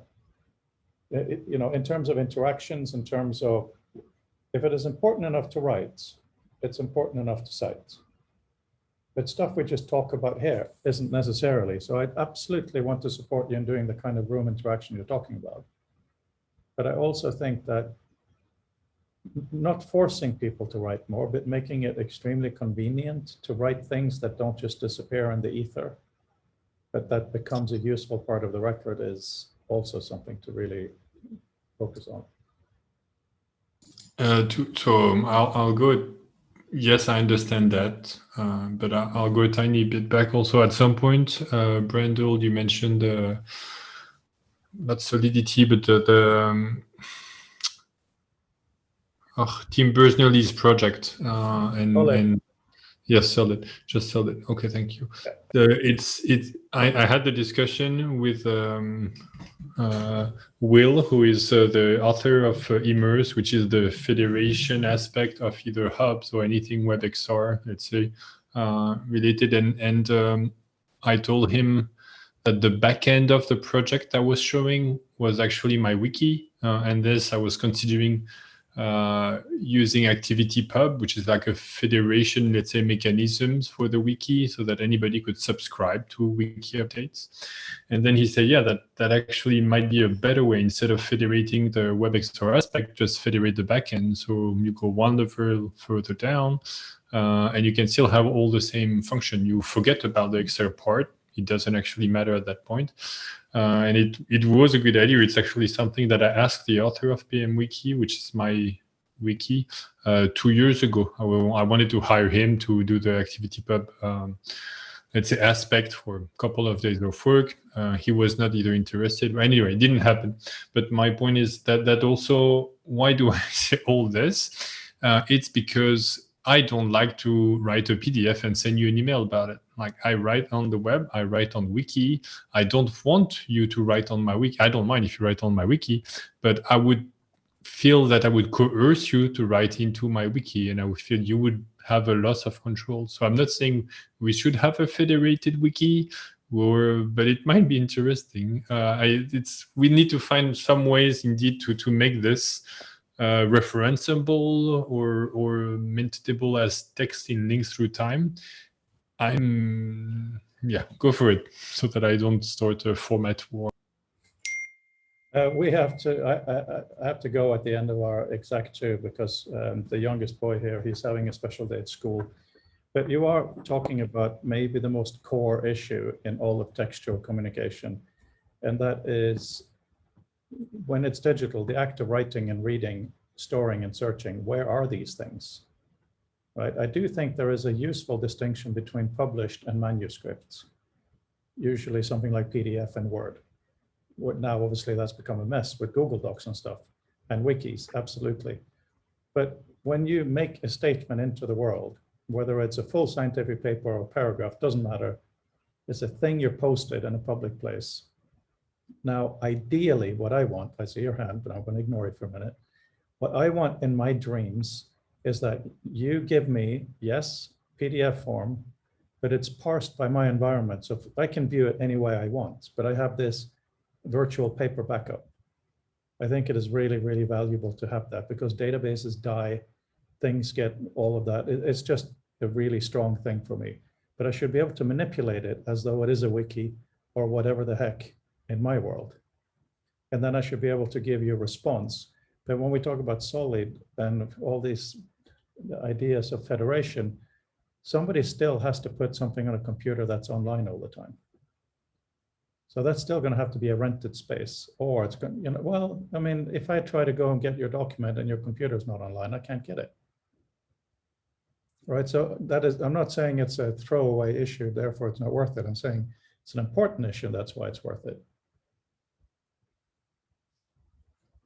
I haven't made a point, I've just run out of steam, Fabian. So I'll try to get a little bit of steam back.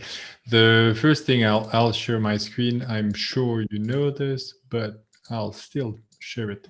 So that's my wiki. That's some of the comments you guys actually made during the presentation. And I have the history of all of it. Why do I show this? Is because it's every one of the comment you've made, it's its unique URL. So you have the domain, then you have the group, the page, and then the history, and then the specific diff. So it means even though the document is live and is not finished, I can still cite any single, let's say, addition or even modification to it. If I take my repository, it's the same. Like every single commit, single modification can be cited. Not just, let's say, oh, there is code, but like that specific change by whomever about whatever is citable. It doesn't have to be the finished document. Like you can put the URL to the entire repository if you want, but you can go to a pretty granular level, including going back in time. Like it doesn't have to be the current directory. So that's also one of, I understand the PDF in terms of, especially, let's say, that format. Like if I bring it to Remarkable, or I had a paper on my desk just earlier, but if you print it and you want the same thing exactly on my desk, on your desk, virtual or not, that's not why I'm interested in PDF. It isn't. And everything you said, I don't think you should be interested in PDF. Sorry, I'm being provocative at the end, but then to me, that's the only value of PDF. So everything you said there would be fitting under Doug's NLS system, Augment. Of course it would. And, it is really important. It's really good. There's absolutely no question about that. My only concerns is what happens in 200 years. Already, some of the very earliest digital text is lost. Everything that is, Flash and all that has got issues. So I'm just saying that PDF is a good intermediary public kind of archival format. And if we can put as much metadata on there as possible, let's do it. I'm not in any way against what you're doing, Fabian. I would like to have a similar workspace for myself, that when we exchange stuff and make it public, I think it should be rock solid enough to be printed.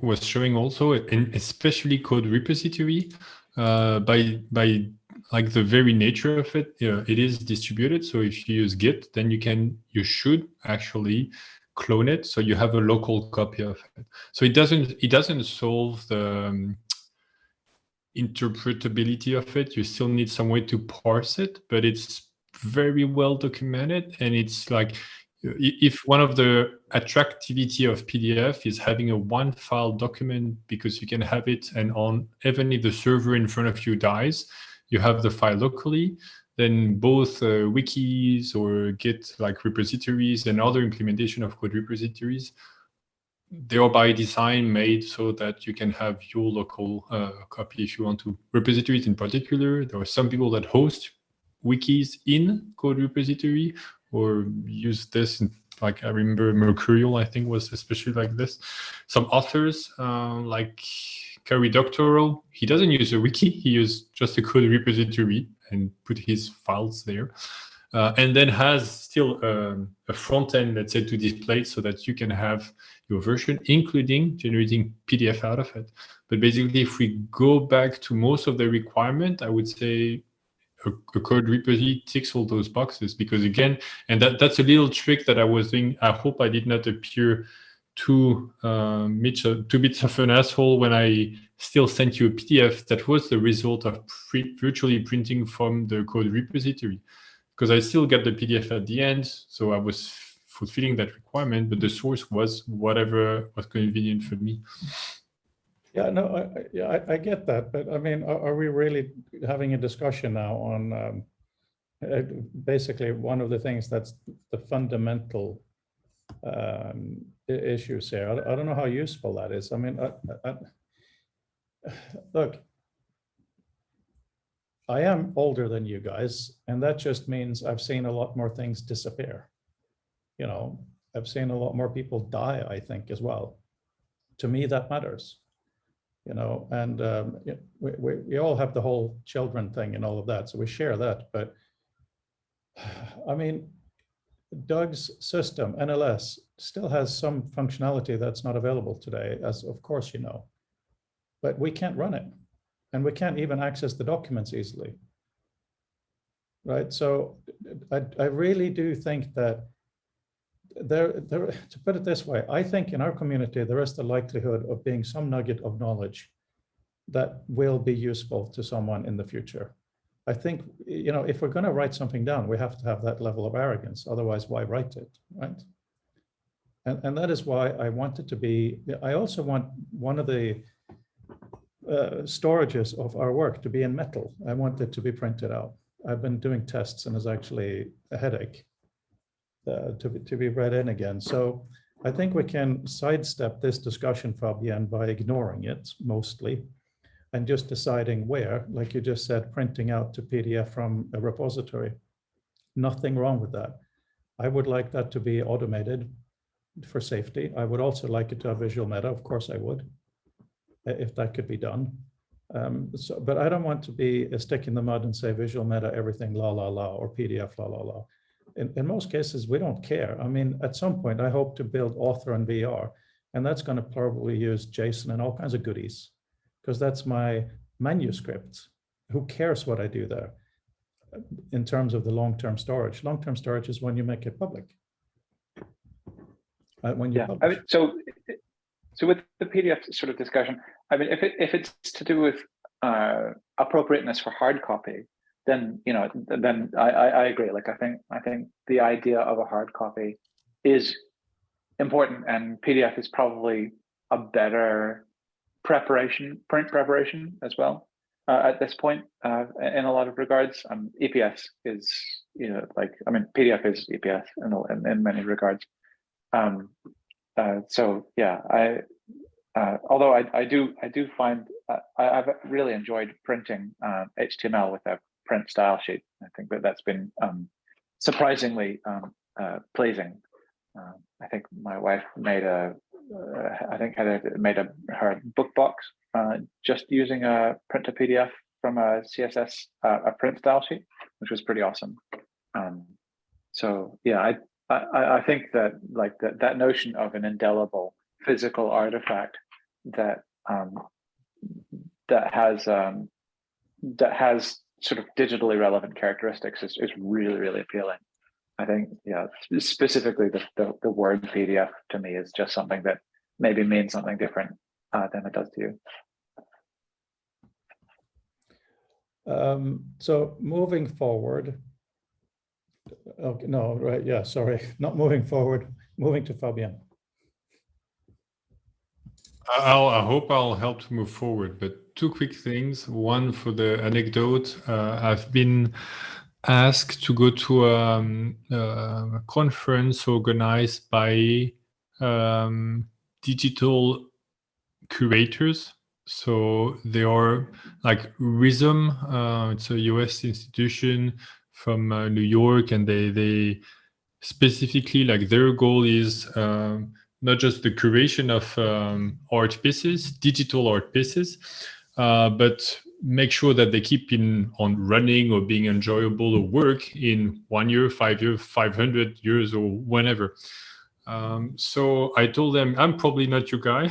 Like, I make prototypes that right after the demo, even halfway through the demo, are not working anymore.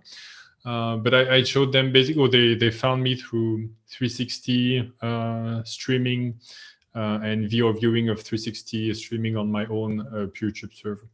Anyway, the point is, I'm going to collide with that culture in 10 days now, 12 days in The Hague in Netherlands. So I might change my mind in 13 days, and I might say not just curation, but make sure to preserve, especially digital content, is everything. And along the way, I also discovered, I think 2 or 3 weeks ago, there is I'm not sure, an alliance or research group that is focusing on computational notebooks, like the presentation I did on Observable a couple of weeks or months ago. And their goal is to bring computational notebooks to the traditional academic publishing circle and to make them real, let's say, live yet research document. Why do I mention this now? Is because unlike my prototype or even my wiki, their goal is that not just the readable version by human is still usable in a month, in a year, in 100 years, but also the computational notebook itself. And that's exactly this kind of challenge. As I would say, we don't have just the data, we have something that must be run. How can we do this? So I'm also aware, let's say, of this time of constraint, that if you have something that must be run, how can we make sure it does run in X hundreds or thousand years? And I don't have an answer to this. I tend to think containers, virtual machine, all this, and we're progressing. It's a little bit also what Tapestry that was shown before was showing, that, let's say, the Internet Archive, there are some paths toward that. But yes, I understand that it's not trivial. I'm aware of the risk also. Yeah, no, I think you are, and it's good to hear you're involved in that side of things. But in terms of, what is the point of what we're doing here? The way that I think of it is we've been hired by Zuckerberg and Tim Apple. Sorry, I have to call him that, right? And we are the elite crack team in the world to sell the Quest Pro, because somebody are working on meetings, but no one is really working on, not in a big way, on sitting down to do some work.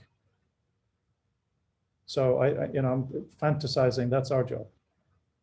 And this is not arguing for or against anything said. I'm just trying to in a way, bring it to that. And authoring is something we'd love to work on. We're all interested in that right now, because we have this corpus, we have 8 weeks, just making it as accessible to read as possible, throwing away absolutely everything else. So I think what you're working on there, Fabien, whether there's visual meta or not, I really don't care, because that's a long-term thing for me. I'm not going to bog us down with that. What I think is really important is that someone new, like Vint, puts the headset on and then feels when they leave that their other environment is a bit barren, a bit flat. So your notion of a room for the chapter, for the book, for the document, for whatever is appropriate is hugely exactly the way we need to go. And I think I should focus on the other side, which is you're sitting down with this 1 million character document, book one. What am I supposed to read in here? And clearly we all agree it means interactions and visualization. So I should spend some of my time on what they might be. And of course, anybody else in the community who wants to should do exactly the same thing too. Yeah, Fabian. Just super quickly, because I know we all have to go in a bit, but also on the encouraging or positive side, following up the discussion we had this week on the more social aspect to it, Will, the person doing Immerse Space, I asked him to give me a quote for one day of work for this, because for the federated aspect of organizing or playing with text and code and notes in VR, including potentially for the book and some interpretation of it, so that basically he would work with me one day on it. So I'm putting a bit of, let's say, time and resources on this so that I can work with people who actually manage the federated aspect. So it's very pragmatic and imminent. Super cool. I just want to show you guys something before we go. So, we all multitask in different ways. So what I've been doing a little bit is working on this book because, it's moving pictures around. So it's really relaxing. But, now that we're, first of all, here is Edgar operating a proper digger. Right, so that's kind of fun, learning the controls. But just as we finished now, came to this picture here. And this is the picture where I've edited out all the pictures of my oldest friend who just, he died at the same time as this. And, I consider you both friends. And I'm showing you this in the context of our conversation, just to kind of remind us that our time is finite. This thing about, what's going to happen in 200 years, it's not abstract. We're going to enter that infinite time at some point. I think what we're doing is important. So I think we are very, very fortunate. Sorry, I can't leave it on that page. We're very fortunate in that I think our disagreements are very building rather than destructive. And that I think is quite unique. I've been part of so many Californian Save the World type communities over the years. And they tend to get destroyed by a lack of direction. But also, oh, I know a deeper level.